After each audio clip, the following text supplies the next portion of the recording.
BTS মেম্বাররা যেসব জিনিস অনেক ভয় পায়, দেখে নাও তোমার সাথে কারোর মিল রয়েছে কিনা। Number 1, Jimin. জিমিন অন্ধকার অনেক বেশি ভয় পায়।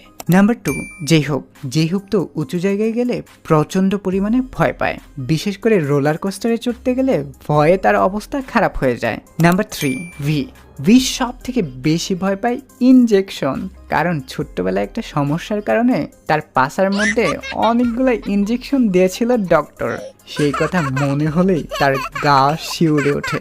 নাম্বার 4, আরএম তো হাতিকে জমের মতো ভয় পায়। নাম্বার 5, সুগা হচ্ছে কোলাহল কিংবা জোরে কোনো সাউন্ড শুনলে ভয়ে চমকে ওঠে, সেজন্য সে কোলাহল কিংবা লাউড সাউন্ড এড়িয়ে চলার চেষ্টা করে। নাম্বার 6, জিন তো পেতনিকে অনেক ভয় পায়, কারণ তার সুন্দর চেহারা দেখে যদি কোনো পেতনি তার প্রেমে পড়ে যায় তাহলে তো তার জীবন তেজপাতা হয়ে যাবে। Number 7, Jungkook.